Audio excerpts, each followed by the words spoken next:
Namaste children, welcome back to a new chapter in our science topic, that is your circulatory system.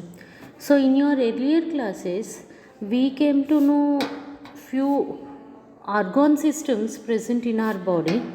The first one we came to know about digestive system, where we understood that the food that we are intaking, it is getting digested in different parts of our digestive system, and at the small intestine region it is absorbed into the blood. Okay, and another organ system that we read, that is your respiratory system, where the gases that are transported are exchanged between atmosphere to the body. They are passing to different organs of our respiratory system, and at alveoli region the exchange of gases again taking place at the blood. Okay, so here blood is the common thing that is seen in all the organisms body. Yes, and this is the thing which is transporting the gases, food material, water to all the functioning cells present in the body. And now from those functioning cells it is collecting the waste materials and removing the waste materials outside the body. So there is, to do all these works, a very specialized system that is formed, that we are calling it as a circulatory system or a transport system. Okay, like how the transport mediums that are working in our areas, like a road medium, buses, vehicles, an air medium, that is aeroplanes, yes, your ships, railways. Okay, these are the transporting mediums which are carrying the goods, through which we are also moving from one place to another place. Same manner, the food that we are intaking and the gases that we are inhaling and the waste materials which are produced by the cells must be transported to every functioning cell, and these must be collected and sent from the body. So to do all these functions in the multicellular organisms, means whose body is made with many cells, where a well developed organ systems are formed, they even exhibit a very specialized system which we are calling as a circulatory system. Whereas if you will see unicellular organisms like your amoeba, where the body size is very small, their body is made with a single cell, there a simple mechanism, that is your diffusion, it's more than enough to supply the food materials, to collect the waste materials to the body surface.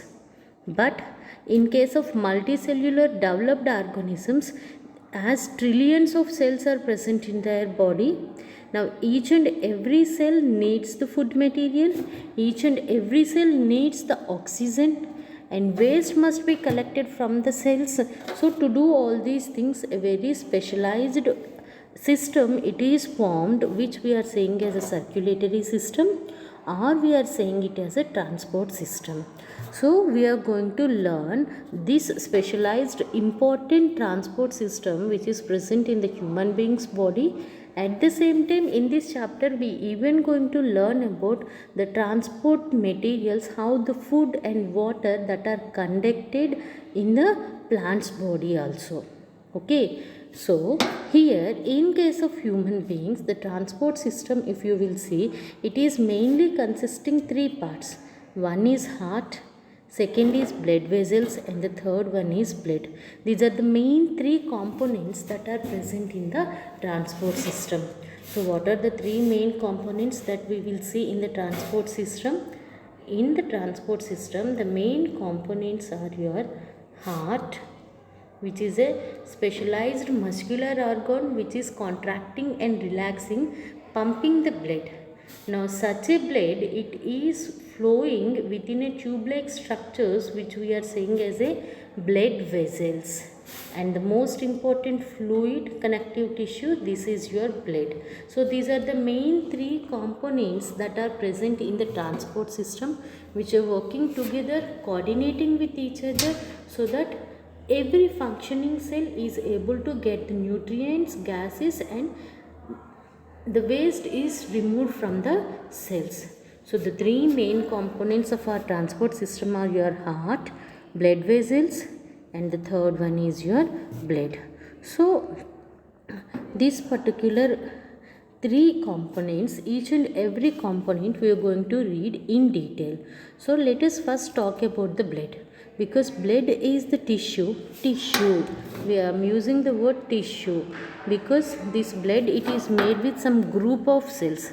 It's not made with a single cell. Your blood, it is made with some group of cells. So now such a blood, that's what we are calling it as a tissue, which is generally liquid in its nature. So we are calling it as a fluid connective tissue. It's having connection throughout the body.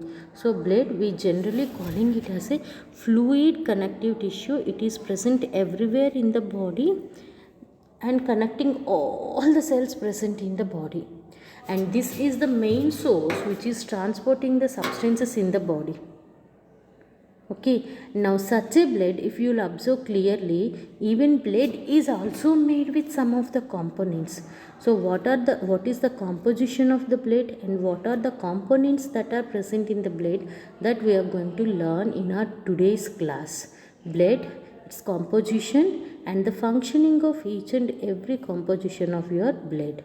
Okay, so generally if you will see the blood, yes, so the blood, it generally consists of a liquid part. The liquid part of the blood, we are calling it as a plasma. What we are calling to the liquid part? The liquid part of the blood, it's called as a plasma. So now other than the liquid part, your blood, even it is having some cellular components or cellular elements in it. Now those cellular components, we are saying them as a blood corpuscles, or we are calling them as a blood cells, which is the cellular part of the blood. Yes, so generally it is main blood. If your main blood, it is composed of a liquid part, it's called plasma, and a cellular part, that is called your blood cells, are the blood corpuscles. So let us see here. Okay, generally the blood, what you will see, it is mainly consisting a liquid part, I said, and then the cellular elements. So if you will see the liquid part of the blood, what is the composition? Because in blood, if you will see, around 78% of the blood, it is composed of the water content. That means that's your plasma. So now this plasma, if you will see, which is liquid in its nature, means majority of the plasma, it is composed of water. Now in that water, it is even having some substances like amino acids, some of the nutrients, proteins, all these are present. Along with that, it is even containing a nitrogenous waste which is collected from the cells. It is even containing gases, some of the electrolytes. Here the blood proteins that are very much important, which are present inside the plasma, that are your albumins, globulins, and fibrinogen. So these are the blood proteins, that is your albumins, globulins, and fibrinogen, which are playing a role in the blood clotting process along with the blood platelets. Okay, so the blood, it is mainly divided into two categories. One is the liquid part of the blood, which we are calling it as a plasma, and then the cellular composition, that is your blood cells. Plasma is consisting blood proteins like albumins, globulins, and fibrinogen, which are mainly helpful in blood clotting process along with the blood platelets. Remember, I am adding along with the blood platelets. So along with these blood proteins, your plasma even containing some of the important nutrients in a mineral forms or ionic forms. It even contains some of the amino acids containing the gases that are meant for exchanging from cell to cells. Okay, and even it is collecting the nitrogenous waste material that is also present inside the plasma, and some of the electrolytes. Okay, so now the important part, now if you will see the next part, that is blood cellular part, that is your blood cells. So generally blood cells, if you will see, in our blood we are having three different varieties of blood cells. One is your RBC, Second one is your WBC, and the third one is your blood platelets. These are the three different varieties of cells that are present in the blood: RBC, WBC, and blood platelets. So RBC. So generally RBC we are seeing them as a red blood cells, or they are even called as erythrocytes. Cytes means cells, erythros means red color. So the cells which are giving red color to the blood, that are called your RBC, or red blood cells, or erythrocytes. So what is the main function of this RBC? So generally if you will see the RBC, which we are calling as a red blood cells, they are meant for exchanging gases like your oxygen and carbon dioxide. So how can they exchange the gases? Because in this RBC, which is a biconcave in its shape like this, they are present, that a biconcave shaped RBC, it is containing a respiratory pigment in it, that's called your hemoglobin. That is called your hemoglobin. So due to the presence of hemoglobin, this RBC, it is able to exchange the gases. So from where this RBC it is produced? RBCs generally they are produced from an area that is called bone marrow, and they will work for 125 days in our body. Every day there is a production of RBCs. So such a produced RBCs, after 125 days they will die in our liver. That's what liver, we are calling it as a graveyard of RBC.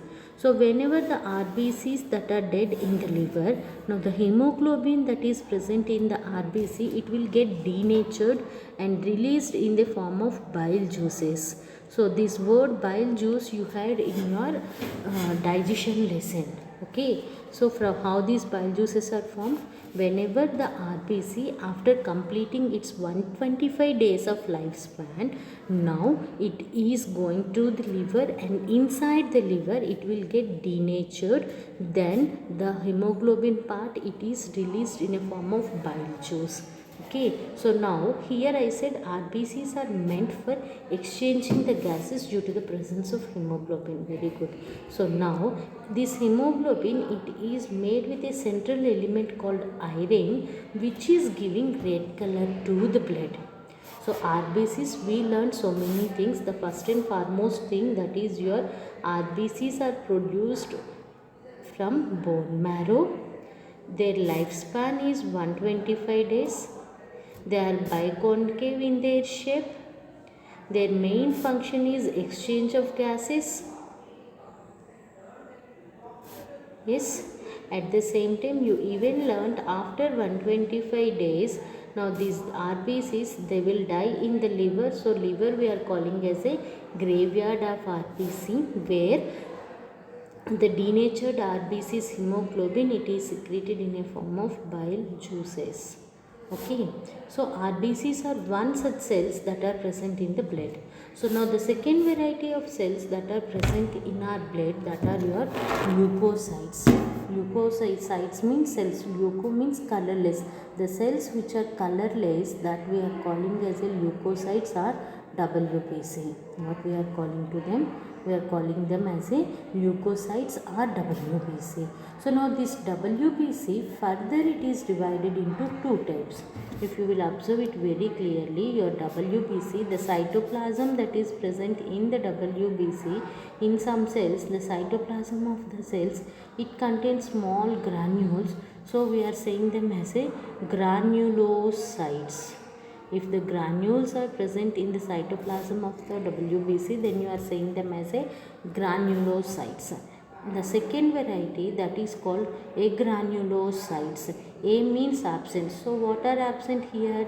If the granules are absent, then you are saying it as a agranulocytes. So now these granulocytes of the WBC, they are further divided into three types. One is eosinophils.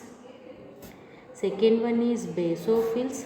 Third one is neutrophils. So these eosinophils, basophils and neutrophils are formed truly because of the number of lobes present in the nucleus and their functioning.